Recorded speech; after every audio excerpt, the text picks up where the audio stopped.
క్రీస్తునందు ప్రియా దేవుని బిడ్డలారా, మీ అందరికీ ప్రభు నామములో వందనములు తెలియజేయుచున్నాను. ఈరోజు దేవుని వాక్యము చూసుకుందాము. ఎఫెసీయులకు రాసినటువంటి పత్రిక 6వ అధ్యాయము 12వ వచనము.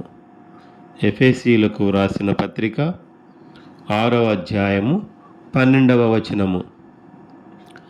ఏలయనగా మనము పోరాడునది శరీరులతో కాదు గాని ప్రధానులతోనూ అధికారులతోనూ ప్రస్తుత అంధకార సంబంధులకు లోకనాథులతోనూ ఆకాశ మండలమందున్న దురాత్మల సమూహములతోనూ పోరాడుచున్నాము.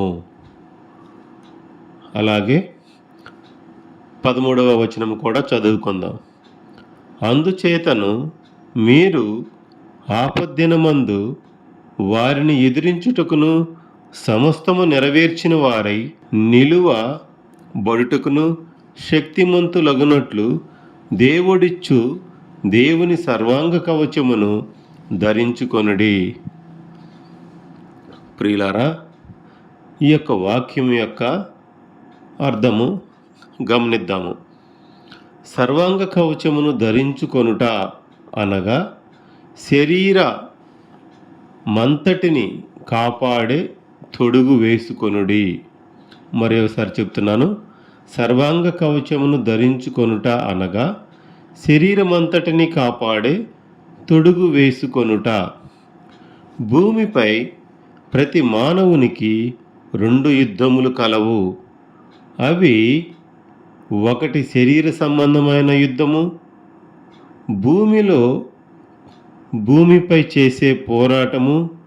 ఆ యుద్ధానికి క్రియారూపకముగా డాలు, బల్యము, కత్తి, బాణము, గద మొదలగున్నవి మనము వాడుతూ ఉంటాము. అవి అవసరమై ఉన్నది. అలాగే ఆత్మీయ సంబంధమైన యుద్ధములో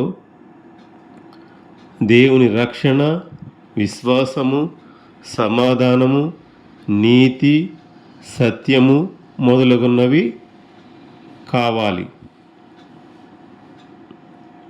ముఖ్యముగా దురాత్మల సమూహములను అనగా సాతాను శక్తులను ఎదిరించు యుద్ధములో మనము దేవుని వాక్యమును, ఆత్మ ఖడ్గమును, ప్రతి విధమైన ప్రార్థనను, విజ్ఞాపనను, పూర్ణమైన పట్టుదలతో విజ్ఞాపనను, మెలకువగా ఉండుటను కలిగి మనము సాతానునితో పోరాడవలయును. దేవుని ద్వారా మాత్రమే జయము పొందుకొనిదము. దేవునికి మహిమ కలుగునుగాక. ఆమెన్.